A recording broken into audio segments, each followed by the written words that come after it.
Vamos à terceira exposição dos 5 solas da Reforma Protestante. Hoje é o terceiro sola, né? Eu gosto de fazer uma ordem um pouquinho diferente. Eu já falei primeiro sobre sola Escritura, já falei sobre sola fide, sola fé, e agora nós vamos para sola gratia, ou somente a graça. Depois nós vamos falar sobre somente Cristo e somente a Deus a glória. Os 5 solas da Reforma Protestante, nós vamos trabalhar nós trabalhamos no último final de semana, melhor dizendo, de setembro, e vamos passar os 4 domingos de outubro falando dos outros 4 solas, né? Hoje nós vamos falar sobre somente a graça. Já pode deixar a Bíblia de vocês aberta em Efésios capítulo 2, do verso 4 até o verso 8. Texto muito conhecido, eu já expus aqui alguns meses atrás, né? Só que eu quero dar uma ênfase um pouco maior nesse texto sobre a palavrinha graça, né? Sobre esse terceiro ponto que eu quero expor dos 5 solas da Reforma Protestante. Um sola que é, junto com os outros 5, muitas das vezes é ignorado, é deixado para trás, é deixado em segundo plano. Muitas das vezes é enfatizado a capacidade do homem e a gente se esquece desses 5 pilares da Reforma Protestante, que são a base da fé evangélica, da fé protestante. Se a gente não considerar os 5 solas, nós não podemos nos chamar protestante ou evangélicos, como queiram, né? Se negligenciarmos isso, negligenciamos o princípio da reforma. Se negligenciamos o princípio da reforma, nós somos qualquer outra coisa, menos uma igreja evangélica e uma igreja reformada, ok?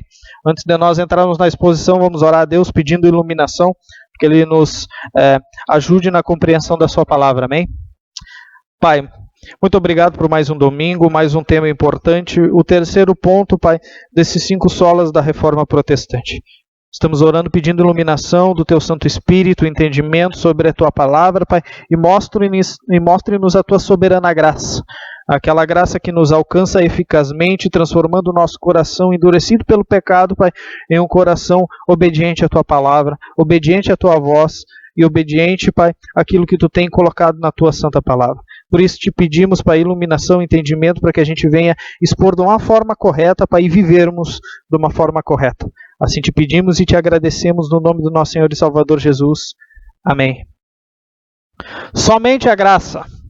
Bom, Efésios 2, do verso 4 até o verso 8. O texto bíblico diz assim: Mas Deus, sendo rico em misericórdia, por causa do grande amor com que nos amou, e estando nós mortos em nossos delitos, nos deu vida juntamente com Cristo, pela graça sois salvos.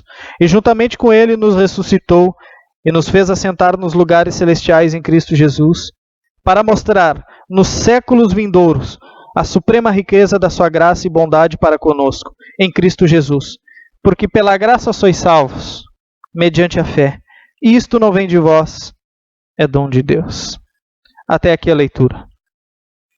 Antes da gente explicar o texto propriamente dito, é interessante a gente entender que quando a gente diz sola gratia, ou somente a graça, a gente está dizendo que a salvação se dá somente pela graça de Deus. Quando a gente diz isso, a gente está declarando que nenhum homem, nada no homem, pode fazer com que o homem venha a ser salvo, a não ser pela graça soberana, misericordiosa e amorosa de Deus. Quando nós falamos isso, que é somente a graça de Deus que nos alcança, transforma as nossas vidas, nos traz o Espírito Santo, nos cela e nós passamos a viver na verdade. Sem a graça de Deus não há salvação. Hoje em dia, infelizmente, no meio evangélico brasileiro, há compra de tudo, inclusive de salvação. Eu trabalhei no domingo passado, eu não me lembro se eu cheguei a falar que teve uma seita que estava vendendo terreno nos céus e as pessoas estavam comprando. É bom que lá não deve ter IPTU, né? Já deve ter sido pago. Mas enfim, hoje no meio evangélico brasileiro, é incrível a criatividade dos falsos mestres. É incrível. Olha, eu queria ter 10% da criatividade deles para fazer um empreendimento. Não, claro, roubar, né, e ludibriar a fé das pessoas. Mas, enfim, tem toda sorte de heresia no meio evangélico brasileiro. Por quê? Porque eles enfatizam tanto o homem, tanto o homem, tanto o homem, que se esquece dos pilares da fé. É somente a Escritura, somente a fé, somente a graça, somente Cristo e somente Deus a glória. Esse é o princípio que gera toda a Escritura. A gente não vai ver dentro da Escritura falando somente a graça. A gente vai ver esse princípio aplicado nesse texto que a gente acabou de ler. Vamos ler o verso 4. Mas Deus, sendo rico em misericórdia por causa do grande amor que nos amou. Está falando da misericórdia de Deus. Deus é misericordioso. E Ele mostra essa misericórdia em nos amar. E como Ele nos amou? Ele nos amou, se a gente ler um pouquinho mais atrás, Ele nos amou, Deus da eternidade. Ele nos elegeu, nos escolheu desde a fundação do mundo em Cristo Jesus. Deus, Ele mostrou o seu amor para com o homem, mesmo sabendo que o homem cairia em desgraça e em pecado. Mas mesmo assim, por conta da sua graça, do seu amor, da sua bondade, da sua misericórdia, Ele nos amou, nós não tendo absolutamente nada ao que oferecer a Ele. Eu já disse isso aqui. Nós não temos nada para dar para Deus. Nós não conquistamos o favor de Deus por uma coisa que Deus viu em nós. Porque se fosse assim, não era por graça, era por mérito. Existe uma teologia no Brasil que ensina que nós fomos eleitos segundo a presciência, como se Deus fosse um vidente, olhasse numa bola de cristal. O Dannerzinho vai ter fé, eu vou eleger ele. Se ele me elegeu baseado numa coisa que ele viu em mim, não foi por graça, foi pelo meu mérito, foi pelo que eu tive para mostrar para ele, por isso que ele fez algo por mim. Mas a Bíblia não diz isso, diz que é pela graça, pela misericórdia, pela eleição, pela boa e soberana vontade e o amor dele. É tudo por graça na Escritura. Não é porque o Zezinho, é porque Deus previu a fé do Zezinho e deu a salvação para o Zezinho. Se Deus previu a fé do Zezinho, primeiro que Deus tem que consultar o Zé. Deus tem que consultar o Zé. Da onde vem o conhecimento? De Zé, não vem de Deus. Eles estão negando a soberania de Deus dizendo isso. Quando eles dizem que Deus tem que olhar no futuro para ver tal coisa, primeiro que o futuro deve ser algo à parte de Deus. Não é Deus que controla e faz o futuro. O futuro é algo à parte. É a quarta pessoa da Trindade deve ser o futuro. Não, quando nós dizemos que Deus é misericordioso, como o apóstolo Paulo está dizendo aqui, mas Deus sendo rico em misericórdia por causa do grande amor que nos amou, é por conta da sua graça, da sua livre vontade. Se nós temos alguém para nos espelhar e vermos o que é um livre-arbítrio, é Deus. Que Ele fez todas as coisas segundo o conselho da sua vontade. Efésios 1:11. Todas as coisas Ele fez. Ele não fez algumas coisas e deixou outras coisas para o homem fazer. Essas semanas, conversando com alguns adeptos à teologia arminiana, eu sempre gosto de fazer uma pergunta, porque eles gostam muito de falar em presciência. Aí a gente pergunta, qual é a fonte da presciência de Deus? Eles já param, assim, dão uma pensadinha. É o próprio Deus. Ok.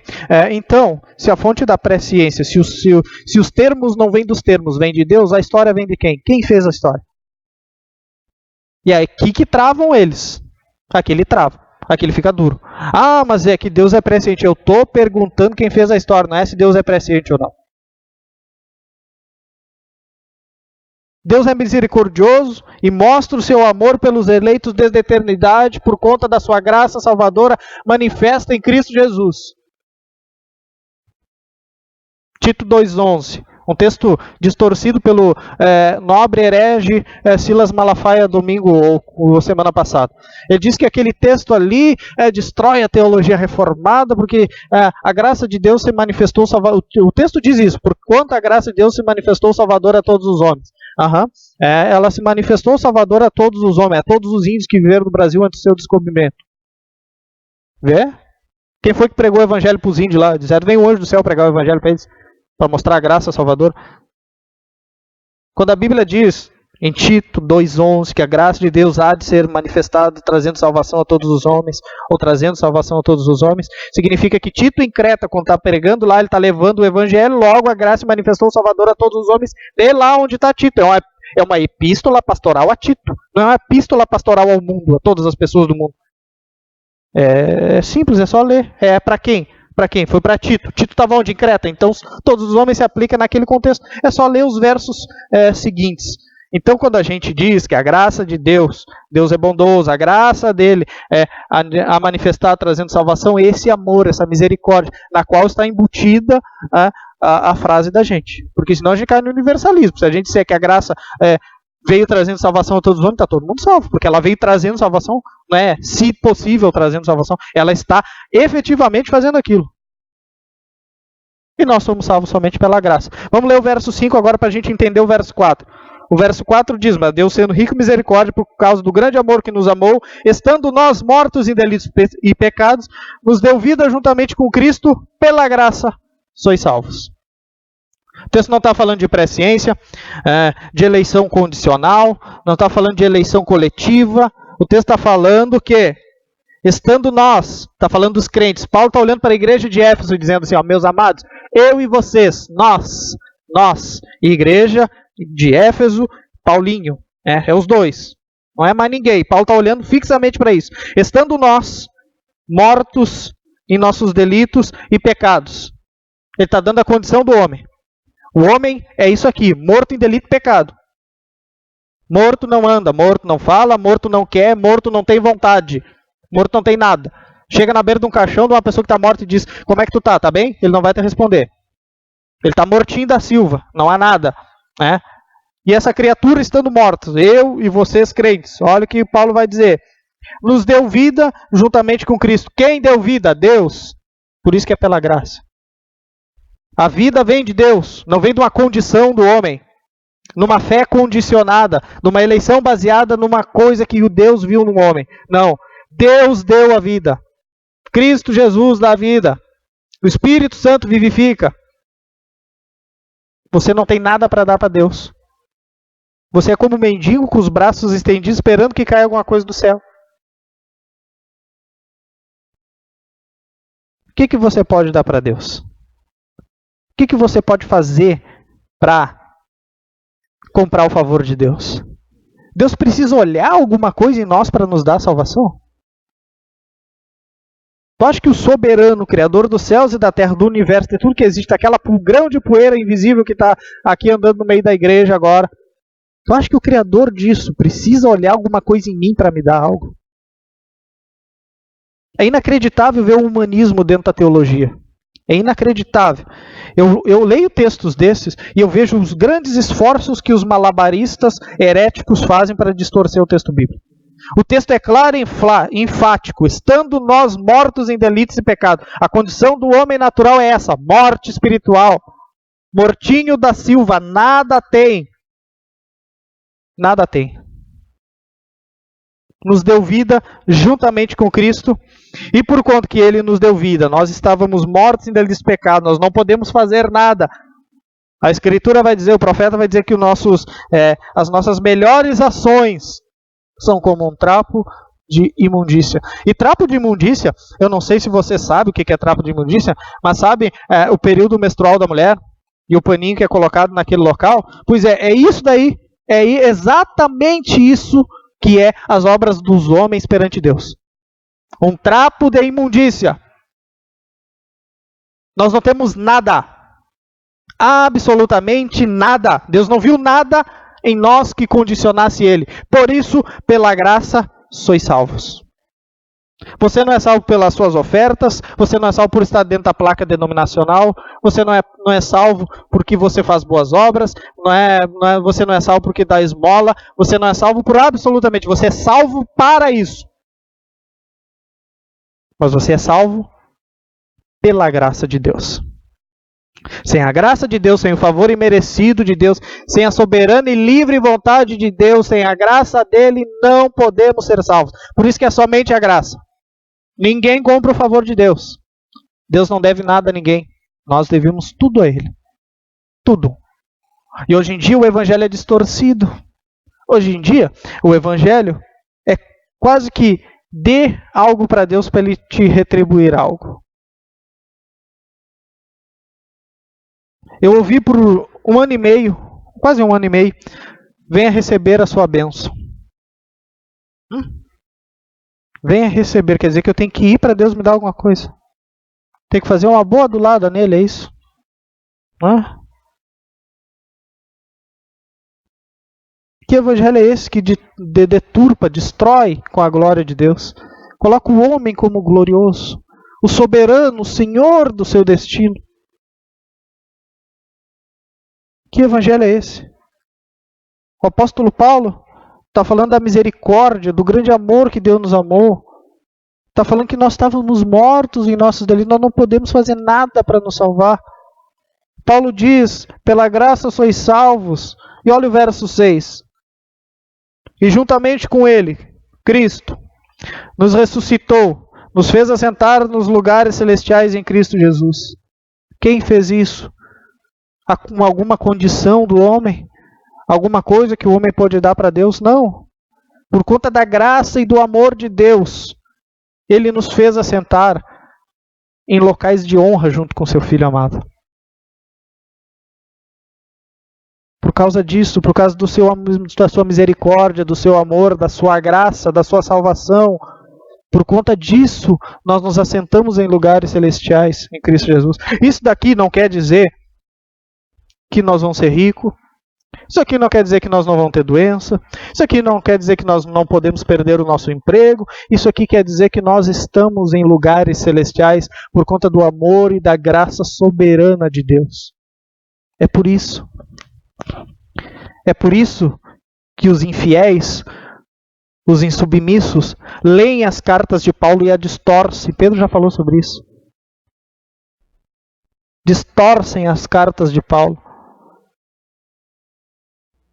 Paulo está dizendo que ele nos ressuscitou por conta da sua graça maravilhosa. O que é graça? É favor imerecido. Nós não merecíamos. O conceito de graça é esse. É um favor imerecido. Se Deus previu algo em mim que eu tenha para dar, isso já não é mais graça. É mérito. É mérito. Se Ele olhou para mim e viu que eu faria tal coisa e por isso Ele agiu, e Deus está agindo a partir de uma ação do homem primeiro. Então quem age primeiro não é Deus, é o homem. Se você fosse salvo por fé prevista, você poderia chegar diante do Cordeiro naquele dia e dizer: eu fui salvo porque eu tive fé e o Senhor só previu. O bom aqui sou eu, não é o Senhor. Por isso que é graça, por isso que é favor imerecido, por isso que é somente a graça. Por isso que é somente a graça. Verso 7. E aqui Deus, Paulo, mostrando a soberana vontade de Deus, a soberana eleição, a soberana e amorosa graça de Deus. Olha que Paulo vai dizer. Para mostrar. Ou seja, o verso 4, 5 e 6, Paulo está dizendo que tudo isso é para mostrar nos séculos vindouros a suprema riqueza do quê? Da sua graça. Da sua graça. E bondade para conosco em Cristo Jesus. Vamos ler o verso 4, 5, 6. Veja, mas Deus, sendo rico em misericórdia, por causa do grande amor com que nos amou, estando nós mortos em delitos, nos deu vida juntamente com Cristo. Pela graça sois salvos, e juntamente com Ele nos ressuscitou e nos fez assentar nos lugares celestiais em Cristo Jesus, para mostrar tudo isso aqui que Paulo está dizendo. Na verdade, Deus, do versículo 1, a gente deveria ler. Tudo isso que Ele nos deu vida, nós estamos mortos de pecado, tudo isso que foi falado, da misericórdia, do amor e da graça de Deus, foi para quê? Para mostrar nos séculos vindouros, a suprema riqueza da sua graça. Somente pela graça de Deus. Deus fez isso para mostrar que Ele é gracioso, bondoso, misericordioso. Olhou para o homem e não viu nada além do pecado. Ele não viu a minha fé. Ele me deu a fé. Ele não viu que no dia 13 de 10 de 2019 eu estaria pregando um sermão aqui, porque Ele fez com que eu estivesse aqui pregando um sermão. No dia 13 de 10 de 2019, às 10 horas e 30 minutos, horário oficial de Brasília. Ele fez isso, porque é Deus quem efetua em nós, tanto querer como realizar, segundo a sua boa vontade. É pela graça que Ele faz isso, é pela bondade. E graças a Deus que Ele fez isso. Graças a Deus que Ele fez isso, porque senão eu estaria lá ainda. Eu estaria lá ainda. É pela graça. Eu faço isso, mas pela graça. Eu faço isso por conta do amor dele para comigo. É assim que eu posso retribuir aquilo que ele opera em mim. Se fosse pela vontade da minha carne, eu não estaria aqui. Fosse pelo conforto e tudo que eu tinha no mundão, eu estaria lá ainda. Mas ele me chamou, ele derramou a sua graça, colocou seu Espírito Santo e fez com que eu saísse da escravidão do mundo para ser escravo de Cristo Jesus. E isso não é doloroso, ser escravo de Cristo. Paulo vai dizer que ele é escravo de Cristo Jesus. Paulo, servo do Senhor Jesus, ou seja, escravo. É graça de Deus nós sermos escravos de Jesus Cristo, sabia? É graça de Deus. Porque Jesus é um Senhor que não oprime. Jesus é um Senhor que não nos maltrata. Jesus é um Senhor que deu a sua vida pelos seus escravos. Você sabia disso? Ele é tão bom, tão maravilhoso, tão misericordioso, tão amoroso, como o apóstolo Paulo está dizendo, que ele deu a sua vida por pessoas que estavam mortas em delitos e pecados. Portanto, você não compra o favor de Deus. Portanto, não há nada em nós que nós podemos fazer para ser salvos. Portanto, ele não viu nada em mim além do pecado. Nada. Porque até a fé vem de Deus. E nós vamos ler isso. Ou seja, verso 7 para nós sintetizar. Essa ação foi movida não por conta das condições do homem, mas para mostrar a grandeza da sua graça para com pecadores. Quando a gente lê o verso 7, Deus fez tudo isso não porque previu algo, mas para mostrar a sua graça, a suprema, o apóstolo Paulo vai dizer, a suprema riqueza da sua graça. Sabe o que Paulo está dizendo aqui? A suprema riqueza, algo que homem nenhum pode, nos seus raciocínios, nas suas intelectualidades, vislumbrar totalmente. A suprema riqueza da sua graça.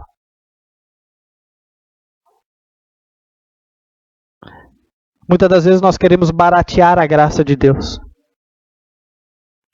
Não há como nem baratear e nem custear essa graça. É suprema. Nós vamos entender isso um dia lá na glória. Mas o pouquinho que a nossa intelectualidade pode nos mostrar é que essa graça é suprema. Não há nada maior do que isso. É grandiosa, é valorosa, é impagável. Esforços nenhum de homem nenhum poderia comprar isso. Se não fosse pelo seu amor sobre a eleição, sobre a sua graça e sobre seu Filho Cristo Jesus. Foi por isso que ele fez. Verso 8, para nós terminarmos. Porque pela graça sois salvos, mediante a fé. E isto não vem de vós, é dom de Deus. A salvação é pela graça. Pela graça sois salvos. Você não foi salvo porque o seu livre-arbítrio, pelas suas condições de escolha, você soberanamente escolheu Deus à parte de Deus. Seu livre-arbítrio é um escravo do pecado. O seu livre-arbítrio é condenado. Lutero, no livro Nascido Escravo, ele vai dizer que se o livre-arbítrio é verdadeiro, o livre-arbítrio ele só tem uma condição, que é levar os homens ao inferno. O livre-arbítrio leva ao inferno. E eu digo isso sem medo nenhum. Porque o meu livre-arbítrio vai te levar para o inferno. Livre-arbítrio é um conto de fadas muito bonito. Eu não vou falar o argumento que Lutero usa para Erasmo, mas ele chega a dizer no livro Nascido Escravo o seguinte, que os argumentos de Erasmo eram um homem meio que semi-pelagiano, que ensinava toda essa sorte de heresias, inclusive o livre-arbítrio. Ele vai dizer que, eu vou moderar a frase aqui de Lutero, porque eu estou no púlpito, né? E não é bonito falar uma frase daquela, mas ele disse que os argumentos de Erasmo eram bonitos como vasos de ouro cheio de dentro. Tamanha indignação de Lutero com aquele homem. Você não é salvo pelo seu livre-arbítrio, você é salvo pela graça. Ah, mas eu escolhi. Sim, você escolheu, você é um agente moral livre. Mas não é livre do pecado, não é livre de Deus, não é livre do diabo. Então não tem livre-arbítrio, meu filho. Você é soberano sobre a sua história? Se sim, você tem livre-arbítrio. Se não, você não tem livre-arbítrio. É pela graça. Somente pela graça. E nada além da graça. É simples assim. As pessoas necessitam ouvir isso. As pessoas necessitam ouvir que é pela graça. Pela graça sois salvos. E Paulo vai dizer o meio de que como essa graça age. Pela fé. Mediante a fé. Por meio da fé.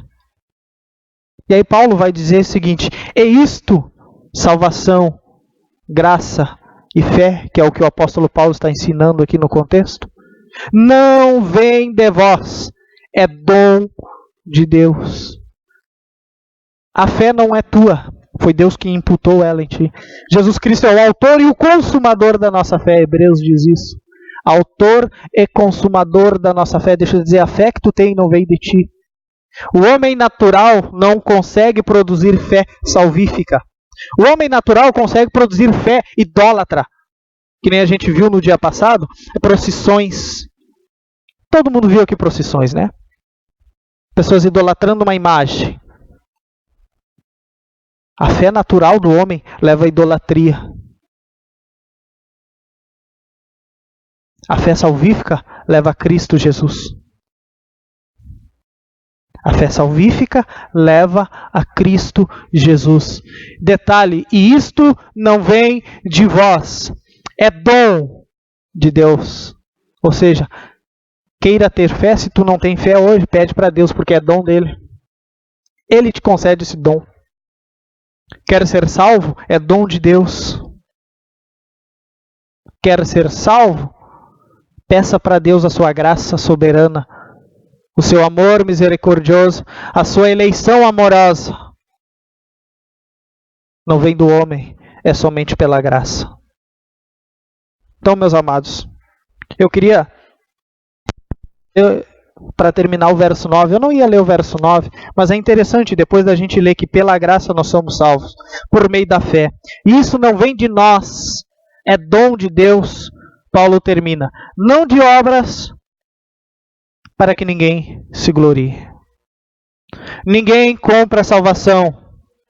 Ninguém compra fé. Ninguém compra o dom irrevogável de Deus. Ninguém. Ninguém. Se você vê uma pessoa vendendo o evangelho, é anátema. Feche os ouvidos. Não dê ouvidos a esse falso profeta, esse filho do diabo. Não dê ouvidos. Ah, mas é duro ouvir isso, mas é a verdade. As pessoas não gostam de ouvir isso, não me importa o que elas gostam. Importa o que está escrito. Nós precisamos voltar para esses princípios da reforma protestante que esmagam o homem, colocam o homem no seu devido lugar, que é de morte espiritual, dizendo é tudo pela graça. É somente a Escritura que tem essas palavras. É somente a fé que vai nos levar à salvação. É somente a graça misericordiosa de Deus que nos atrai, que nos chama. É somente Cristo Jesus que tem a salvação. E é somente a Deus a glória toda por todo esse processo. São 5 pilares. Eu sintetizei os 5 pilares da reforma protestante aqui. É necessário nós voltarmos para isso. É necessário que a Igreja do Brasil volte para isso.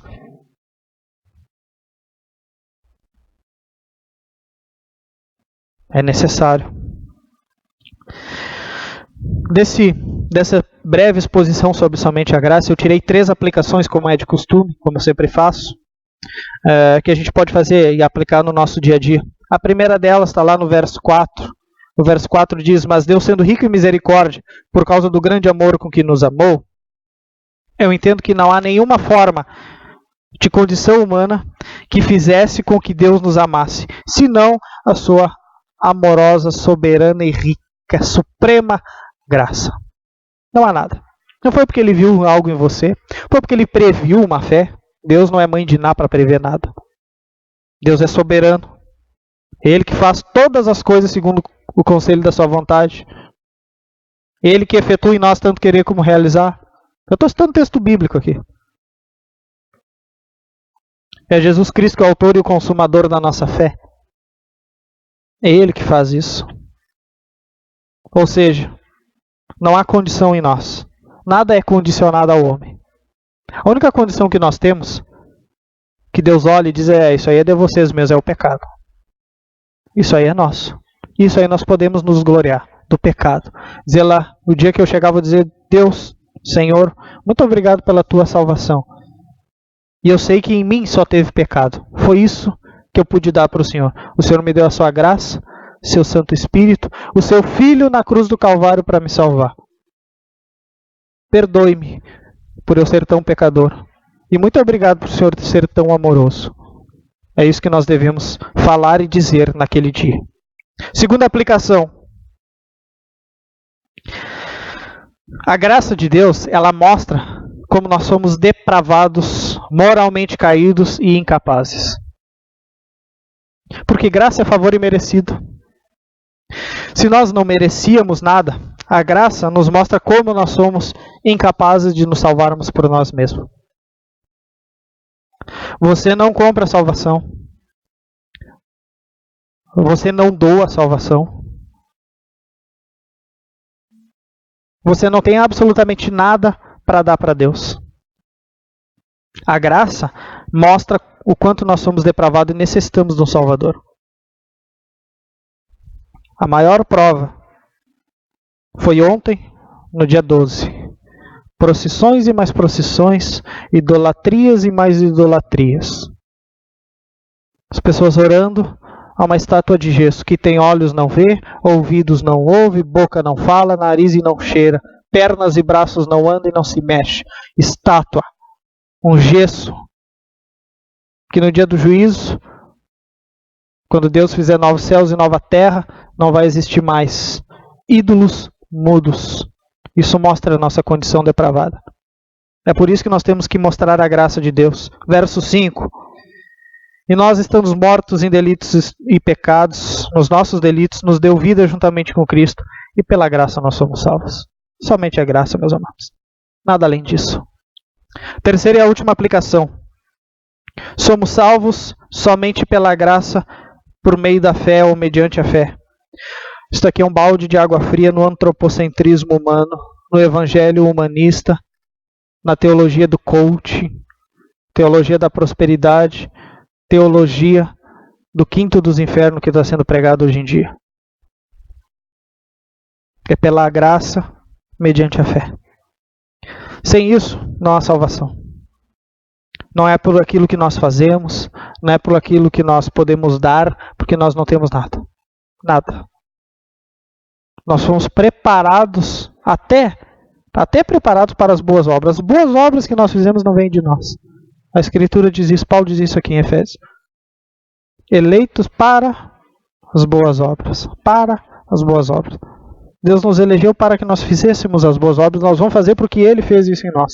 Não porque nós podemos fazer. Nós não somos salvos pelo que fizemos. Nós fomos salvos, por isso fazemos. A ordem está inversa hoje. As pessoas acham que as suas condições podem trazer salvação a ela. Não. É ao contrário. A nossa inabilidade mostra que nós necessitamos da graça e do amor de Deus. Sem isso, nós não podemos ser salvos. Vamos ler o verso 8 para nós terminarmos.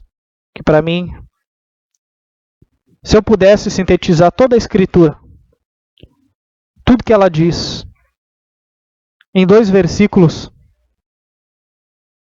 eu ia ler esse texto aqui de Efésios 2, 8 e 9. O texto diz: porque pela graça sois salvos, mediante a fé.